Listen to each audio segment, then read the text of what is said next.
Usted nos ha hablado de que ustedes vienen de un proceso también, ustedes tienen experiencia en el proceso de negociación.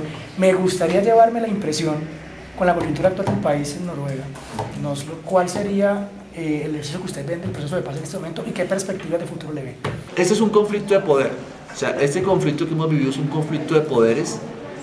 Las guerrillas han tenido una agenda de poder, decir yo quiero imponerme en el país con un proyecto global, pero eso no tiene viabilidad, o sea, las posibilidades de que la guerrilla triunfe son pues remotas, por no decir ninguna, porque su apoyo político, digámoslo, no tienen la fuerza para imponerse, entonces están ahí como una dinámica, como un actor político. ¿Por qué digo que son políticos? Pues porque hay gente que tiene, pues si ustedes ven el martes, tiene un discurso en la cabeza, ¿sí? Que la minería, que la democracia, que los derechos humanos, que el TLC, o sea, son políticos. Lo que pasa es que han hecho política con las armas en la mano. Entonces yo creo que lo mejor para el país es cerrar ese conflicto y cerrarlo mediante lo que estamos viviendo ahora, que es el cuarto intento de una mesa de diálogos y negociaciones. Yo creo que lo acordado en La Habana es, digámoslo, a mi modo de ver, es una agenda perfecta. ¿Por qué? Porque están las raíces del conflicto. O sea, este conflicto tiene dos raíces. Una, el desarreglo en el campo, o sea, una forma de organización del campo que ha sido excluyente, que ha sido autoritaria, que ha sido despojadora. O sea, el gran poder latifundista ha ido empujando a la gente siempre. Entonces digamos lo que hay una raíz campesina de un desarreglo en el campo. Y la segunda raíz del conflicto es las garantías de competencia política. O sea, ¿por qué tenemos un conflicto armado? Porque una gente sintió que hacer política era ir a la muerte, ¿cierto? Entonces tenemos Gaitán en el 48 y ha sido recurrente hasta el día de hoy. O sea que en el caso colombiano se elimina la disidencia, se elimina la oposición, se ejerce violencia para sacar a los contrincantes, también lo ha hecho la izquierda, o sea, también la izquierda armada ha sacado contrincantes vía violencia. Entonces digamos lo que ha sido una forma recurrente de ejercicio de la violencia para hacer política. Entonces esa es la segunda raíz del conflicto, o sea, garantías de competencia, ¿cierto?, para hacer política sin armas, ¿cierto? Entonces esos dos temas están en la agenda de La Habana. Y sobre esos dos fenómenos, el desarrollo en el campo y la competencia política con violencia, se montó el narcotráfico.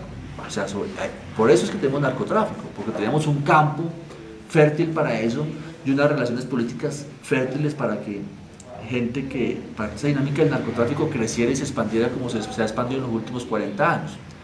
Entonces yo creo que lo mejor es el acuerdo. ¿Qué hay que hacer para llegar al acuerdo? Pues tener voluntad de que se puede llegar a un acuerdo vía reformas.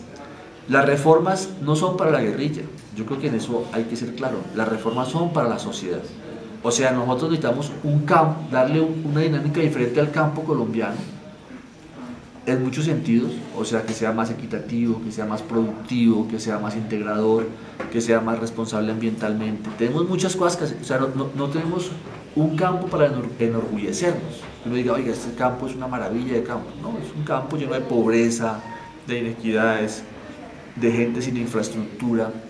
O sea, hay muchas partes del campo que realmente no tienen escuelas, vías de salud, puestos de salud, no tienen democracia local. Entonces hay que hacer cambios en el campo. Entonces si hay voluntad de ir hacia esas reformas que son para la sociedad, para las sociedades regionales con impacto nacional, pues va a ser posible el acuerdo. Y también si hay sensatez y si hay reconocimiento de las partes. O sea, aquí el tema es que en este conflicto tan largo son muchos los responsables. O sea, no es solamente la guerrilla tiene responsabilidades, el Estado tiene responsabilidades, la clase política tiene responsabilidades, o sea, los medios de comunicación tienen responsabilidades, cada uno tiene una responsabilidad que asumir. Si no asumimos esas responsabilidades, pues va a ser muy difícil. Y yo creo que el horizonte es un país reconciliado, o sea, un país que pueda vivir en una democracia de más calidad, donde los proyectos políticos puedan competir. O sea, si las FARC sin armas convence a la mayoría del pueblo colombiano de sus ideas, pues esa es la democracia. Yo no creo que eso pase nunca. O sea, que yo nunca creo que las FARC pueda llegar en los próximos 15, 20 años a gobernar este país. Pero las FARC sin armas y lo que representa las FARC sí puede enriquecer el debate político y puede lograr cambios. ¿Quién, por ejemplo, está contento con la minería como está haciendo actualmente? O sea, ustedes tienen un conflicto allá, que es el Quimbo. Pero la persona que lidera ese movimiento es una persona que ha recurrido a todas las vías de la democracia.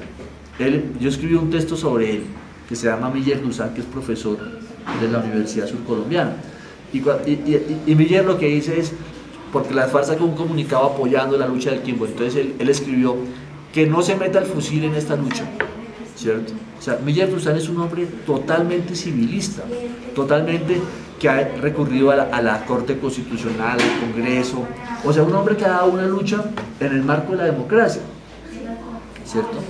Entonces, pero digámoslo, uno puede decir que uno puede coincidir con la FARC en temas, o sea, uno puede coincidir con la FARC en la preocupación frente a la minería, puede coincidir con el tema rural, pero en lo que no coincidimos es en las vías de la violencia, ¿cierto? Pero entonces las FARC sin armas podría aportarle muchísimo al debate de este país, ¿cierto? O sea, no podemos decir que tenemos un país que no tiene retos para solucionar. Aquí la gente pasa hambre, millones de personas pasan hambre en este país. Eso es censurable, eso hay que superarlo.